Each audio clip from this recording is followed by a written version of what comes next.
ছোট্টবেলার দিনগুলোর মতনই আজকে হাত বাড়িয়ে দিলাম টিনের ছাউনি থেকে পড়া জল ধরার জন্য। সেদিনের পরিস্থিতি ছিল অন্যরকম, এখানে ওখানে হাত দিয়েও জল ধরতে পারিনি, কিন্তু আজ পরিস্থিতি পাল্টেছে। এখন আমি সংসার জীবনে, তাই একটু বুদ্ধি খাটিয়ে এইভাবে হাতটা বাড়িয়ে দিলাম। আর লক্ষ্য স্থির রেখে এক জায়গায় হাত রাখার জন্য দেখো শেষ পর্যন্ত 2 ফোঁটা জলবিন্দু আমার হাতে পড়ল। ঠিক একই রকমভাবে আমরা যদি সংসার জীবনেও এরকম লক্ষ্য স্থির রেখে একটু বুদ্ধি খাটিয়ে চলি, তাহলে দেখবে আমাদের সংসারে আমাদের স্বামীদের ইনকাম কম থাকলেও আমরা বিভিন্নভাবে বুদ্ধি খাটিয়ে কিন্তু জীবনে সুখী হতে পারবো। প্রতিটা মানুষেরই চলার পথ খুবই কঠিন হয়, চলার পথটা অতটাও সহজ হয় না, কিন্তু আমাদেরকে পরিস্থিতি আর বুদ্ধি দিয়ে সেটাকে সহজ করে তুলতে হয়। তো সুপ্রভাত বন্ধুরা, আমার মিষ্টি বন্ধুদের সবাইকে জানাচ্ছি শুভ সকাল।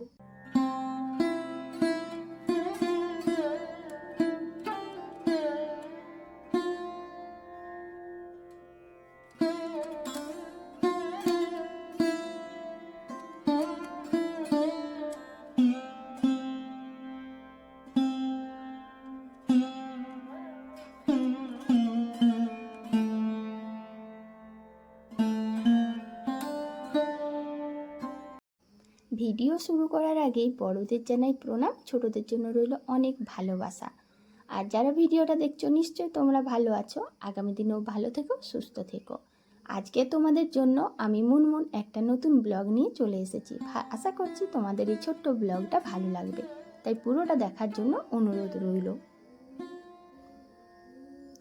এক ঝুড়ি আম কুড়িয়েছি, ঝুড়িটা খুব পাতলা, তাই মনে হচ্ছিল বারবার যেন ভেঙে যাবে, কিন্তু ভালো করে দুটো সাইড থেকে ধরেছিলাম বলে শেষ পর্যন্ত ঝুড়িটা অক্ষুণ্ণ রইল। সেই সকালে ঘুম থেকে ওঠার পর থেকেই আমাদের যেন জীবনে যুদ্ধ শুরু হয়ে যায়। প্রত্যেকটা মুহূর্তে প্রত্যেকটা পরিস্থিতিতেই আমাদেরকে বুদ্ধি খাটিয়ে সংসারে চলতে হয়। দেখো, উনুনে রান্না করব বলে একটু রোদ উঠতে সঙ্গে সঙ্গে কাঠগুলো রোদে দিয়ে দিলাম। আর সকাল দিকে একটু বৃষ্টি হয়েছিল, সকাল না বলতে গেলে ওটা ছিল ভোর। আর বৃষ্টি থামার পরেই তারপর থেকে আমি কাজগুলো শুরু করতে পেরেছি। তো বৃষ্টি যখন পড়ছিল বাড়ির ভেতরে কাজ করেছিলাম, আর বৃষ্টিটা থামলো একটু বেলা করে। দেখো ওদিকে রোদও উঠে গিয়েছে, তো রোদ উঠতে সঙ্গে সঙ্গে দৌড়ে চলে এলাম জামা কাপড় মিলতে। আমাদের মতন বাড়ির বউদের জানো তো এই সময় একটু বেশি অসুবিধে হয়। এই যে বৃষ্টি পড়বে আবার সঙ্গে সঙ্গে রোদ উঠবে, এরকম বৃষ্টি ঝড় জল এরকম আবহাওয়ার দিনগুলোতে সব থেকে বেশি সমস্যা হয় জামা কাপড় নিয়ে। বিগত এই 2-3 দিন যেন এরকমই হচ্ছে, কোনো সময় বৃষ্টি হচ্ছে আবার কোনো সময় রোদ দিচ্ছে। তো এইসব করতে করতে না জামা কাপড়গুলো ঠিকঠাকভাবে আর শুকোয় না। তো সেই জন্য যেই না সকালে দেখলাম রোদ উঠেছে, সঙ্গে সঙ্গে চলে এলাম জামা কাপড় মিলতে। ওই যে সব সময় মাথার মধ্যে ঘুরতে থাকে যে এই কাজটা কখন শেষ করব, কিভাবে আমাদের সংসারের ভালো হবে।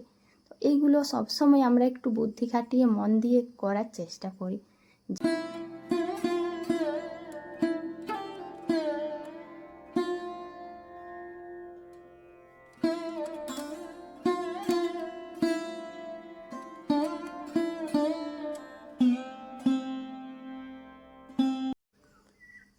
স্বামীর ইনকাম কম থাক বা বেশি থাক, জীবনে সুখী হওয়াটা সবচেয়ে বেশি প্রয়োজন। অনেক টাকা থাকলেও অনেক মেয়েরা কিন্তু কোনো সময়ের জন্য 1 মিনিটের জন্য সুখী হতে পারে না। আবার এমনও কিছু মেয়ে আছে যাদের জীবনে হয়তো বিশাল কোনো অগাধ টাকা পয়সা নেই, স্বামীর ইনকামও অনেক বেশি এমনটা নেই, কিন্তু সুখী হতে জানে। ওই অল্প কিছুর ওপরেই স্বামীর সাপোর্ট পেয়ে, ভালোবাসা পেয়ে, বলতে পারি যে একজন পারফেক্ট মানুষকে পাশে পেয়ে একটা মেয়ে কিন্তু জীবনে অনেক বেশি সুখী হতে পারে, যেটা টাকা পয়সার থেকেও অনেক বেশি পাওয়া। তো সেই হিসেবে আমিও কিন্তু আমার স্বামীর সঙ্গ পেয়ে, সাপোর্ট পেয়ে, প্রতিটা ভালো মন্দ পরিস্থিতিতে তাকে পাশে পেয়ে অনেক সুখী। তাই এই সুখী জীবনে না টাকা পয়সাটাকে খুব বেশি বড় মনে করি না। শুধু সংসার জীবনে চলার জন্য তার পাশে থাকাটা প্রয়োজন, আর আমার পাশে তার থাকাটা প্রয়োজন। আর সংসার জীবনে ভালো মন্দ কম বেশি দুঃখ এগুলো তো থেকেই থাকবে। এগুলোকে পেরিয়ে যাওয়ার জন্য, এগুলোকে জয় করার জন্য দুজনের একসাথে পথ চলা খুব প্রয়োজন। বাইরে টাকা পয়সা রোজগার করা, বাইরের পরিস্থিতিগুলো দেখার দায়িত্ব যেমন স্বামীদের, ঠিক সেই রকম বাড়ির ভেতরেও কিন্তু সমস্ত পরিস্থিতিগুলো মেনটেন করার দায়িত্ব আমাদের। তাই দেখো, এখন যখন আমরা জলখাবারে মুড়ি খাবো, দেখলাম যে অল্প একটু রয়েছে। তো সংসারে এটা না হয়েই থাকে যে কোনো জিনিস হয়তো না দেখার জন্য কম বেশি হয়েই থাকে। তো সেই মুহূর্তে কিন্তু আমাদেরকেই ঠিক করতে হবে যে কি করলে আমরা সবাইকে, পরিবারের সবাইকে সুখে রাখতে পারবো, ভালো রাখতে পারবো, সেই পরিস্থিতিটা থেকে বেরিয়ে আসতে পারবো। তো সেই জন্য ভাবলাম যে একটু চটপট তাড়াতাড়ি করে কয়েকটা রুটি পরোটা করে নিই। তো এটা করতে যেতে আমার হয়তো একটু পরিশ্রম হয়েছে বা সময়ের একটু অসুবিধে হয়েছে, কারণ সংসারে তো অনেক রকম কাজ, আর এরকম জলখাবার বানাতে গেলে না আমাদের অনেকটাই কিন্তু সময় অপচয় হয়, মানে অনেকটাই কষ্টের মধ্যে করে নিতে হয়। তবু তাড়াহুড়ো করে নিলাম। পরোটা করলাম এই কারণে, কেন বলো তো, রুটি হলে না শুকনো রুটি খাওয়া সম্ভব না। আর দেখলাম কোনো সবজিও সেইভাবে নেই, তো এখন সবজি আনা হবে, করা হবে, তার জন্য একটু টমেটো সস দিয়ে পরোটা সবাই মিলে খুব আনন্দে খেয়ে নিলাম। খাওয়া দাওয়া করে স্নান করে চলে এসেছি তুলসী গাছের কাছে। আর তুলসী থানে জানো তো অনেক ফুল ছিল, এদিক ওদিক ছড়ানো ছিটানো। কাকিমা বা মা সবাই তো জল দেয়, ফুল দেয়।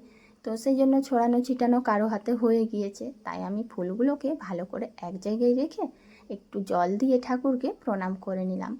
সংসারে তো আমরা অনেক কিছুই চেষ্টা করি, তবু তার উপরেও কিন্তু ভগবানের আশীর্বাদ থাকাটা খুব প্রয়োজন। তো রান্না বান্নার জন্য এখন আমাকে রেডি হতে হবে। শেষমেশ দেখলাম যে ওই যে তোমাদেরকে বললাম যে সবজি আর ছিল না, আর বলাও হয়নি সেইভাবে, কারণ সেই মুহূর্তটা পেরিয়ে গেল, সেই পরিস্থিতিটা পেরিয়ে গেল, আর ভুলে গেলাম। তো এখন সোজা চলে এলাম বাগানে। আর এটা একটা সুবিধে হয়, কারণ কিছু যদি কোনো অসুবিধে হয় না, সেই পরিস্থিতিটাকে মেনটেন করা, সেই পরিস্থিতিটাকে ঠিকঠাক করে চালিয়ে নেওয়ার ক্ষমতা একটু রাখতে হয়, একটু বুদ্ধি করে চলতে হয়। আর প্রত্যেকটা মানুষের জীবনে না যে কোনো সময় যে কোনো পরিস্থিতিই আসতে পারে, আর সংসারে এরকম টুকটাক ব্যাপারগুলো হয়েই থাকে। তার জন্য ভাবি যে যদি নিজে কিছুটা পারি। তো দেখো চলে এলাম, আর বাগানে এসেই করে কলা ফুল দেখতে পেয়েছিলাম। তো কলা ফুলটা দেখলাম যে হাতে পাড়া যাবে, তো হাতে পাড়তে গিয়ে কলার কষটা অনেকটাই পড়লো। আর যা এটাই একটা সমস্যা, কি বলো তো, মানে অনেকটা উঁচুতে ছিল, আর পাড়তে গিয়ে দেখলাম কলার কষটা পড়ে না কীরকম চ্যাটচ্যাট করছে হাতটা। বাগানে এসেই যখন ভালো করে দেখেছিলাম, পরপর দুটো গাছেই দেখেছি কলার মোচা রয়েছে। সেই জন্য একটা পেড়ে আর একটা পারবো যেটা, সেটা তো হাতে কুলোবে না, তাই এই লাঠিটা নিয়ে বাগানের ভেতরে চললাম। প্রথমে যেটা পেরেছিলাম ওটা অনেক সহজ ছিল, কিন্তু বুঝতে পারিনি যে এটা পারতে গিয়ে এতটা সময় যাবে, এতটা ঝামেলার সৃষ্টি হবে।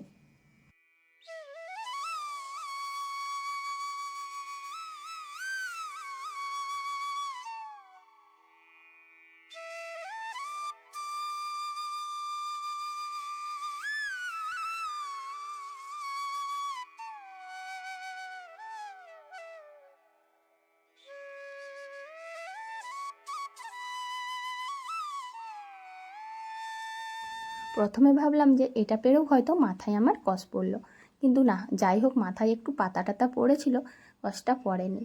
আর দেখো অনেকক্ষণ চেষ্টা করার পরে তবেই কিন্তু এটা আমি পারতে পারলাম। আর এটা পারার একটাই কারণ ছিল, কারণ বাড়িতে কোনো সবজি নেই, তাই ধৈর্য নিয়ে অনেকক্ষণ সময় লাগলেও কাজটা আমাকে শেষ করতেই হলো। আর যে কোনো কাজেই আমাদের কাছে অপারগ বলে কিছু নেই, তবে হ্যাঁ, সেটা সময় নিয়ে একটু অপেক্ষা করে ধৈর্য ধরে করতে হবে, তবেই কিন্তু আমরা সফলতা পাবো। আর বুদ্ধি খাটিয়ে শেষমেশ জানো তো, ওই লাঠির দাটা ছিল ওটা পেছন দিক থেকে টান দিতে সঙ্গে সঙ্গে পড়ে গেল, যেটা প্রথমে বুঝতে পারিনি। কলা মোচাটা এনে করে খাওয়া দাওয়া করে ভাত বসিয়ে দিয়েছি। আর এদিকে দেখো কলার মোচাটা ভালো করে ছাড়িয়ে নিচ্ছি। কলা মোচা খেতে খুবই সুন্দর লাগে, খুবই সুস্বাদু। আমরা তো প্রায়ই খাই, কারণ বাগানে আছে। আর যারা কিনে খাও তারা তো জানোই যে এই খাবারটা খেতে অনেকটাই সুস্বাদু। প্রায় বলা যেতে পারে যে ভালো করে রান্না করলে অনেকটাই মাংসর মতো স্বাদ পাওয়া যায়। কিন্তু এটা না, মানে ছাড়াতে অনেকটাই পরিশ্রম লাগে, সময় লাগে। আর যাদের ধৈর্য নেই, সহ্য নেই, তারা তো মোটেও এই কাজগুলো পারবে না। দুটো কলা ফুলেই আমি আজকে করব। কলা ফুলগুলো অনেক ছোট ছোট, জানো তো, যদি একটা বড় কলা ফুল পাওয়া যেত তাহলে একটাতেই তরকারি হয়ে যাবে, কিন্তু এগুলো বেশ ছোট ছোট ছিল। মানে এটার উপরে যে পাতাগুলো রয়েছে, খোলাগুলো ফুলের, সেগুলো একটা একটা করে ঝরে পড়ে গিয়েছে। তার মানে কি বলো তো, এগুলো অনেক আগেই হয়েছিল, আর সময়ের মধ্যে না তুলে আনার জন্য গাছের থেকে একটা একটা করে খোলা পড়ে যায়। আর যদি আমি না আনতাম তাহলে মোটামুটি 6-7 দিনের মধ্যে প্রত্যেকটারই ওপর ওপর খোলাগুলো পড়ে পড়ে শেষ হয়ে যেত কলা মোচাটা, আর এটা পাওয়া যেত না। তাই আজকে যে নিয়ে এলাম, একদিকে ভালো হলো যে জিনিসটা নষ্টও হলো না, আর আমার সবজির অভাবে একটা সবজিও আজ হয়ে গেল।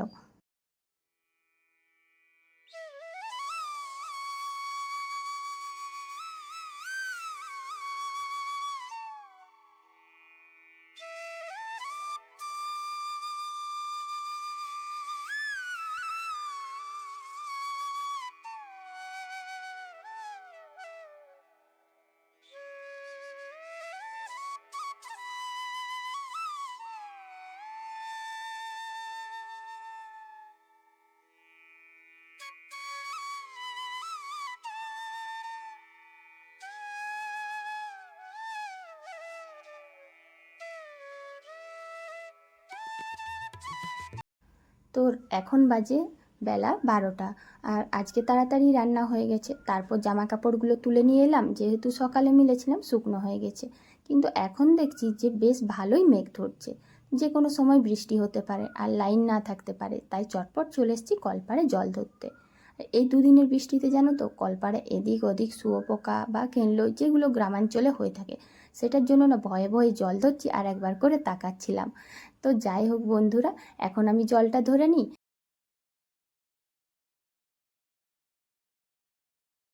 আমাদের এখানে তো হুটহাট করে যে কোনো সময় রোদ হচ্ছে, যে কোনো সময় বৃষ্টি হচ্ছে, কোনো কিছুর ঠিক নেই। আবার যে কোনো সময় কারেন্ট থাকছে, কারেন্ট আবার থাকছেও না।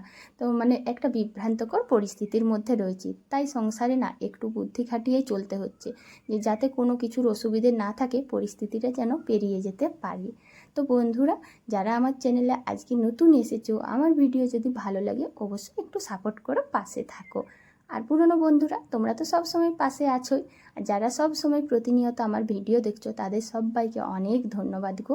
কারণ তোমরা যদি পাশে না থাকতে, এভাবে একজন গ্রামের বউ এগিয়ে যেতে পারতো না। তাই আবারও একবার জানাচ্ছি তোমাদেরকে অনেক ধন্যবাদ, আমার তরফ থেকে অনেক ভালোবাসা রইল। তো চলো, আজকের ভিডিওটা এখানেই শেষ করছি। কাল আবার একটা নতুন ভিডিও নিয়ে তোমাদের সাথে দেখা হবে। টাটা।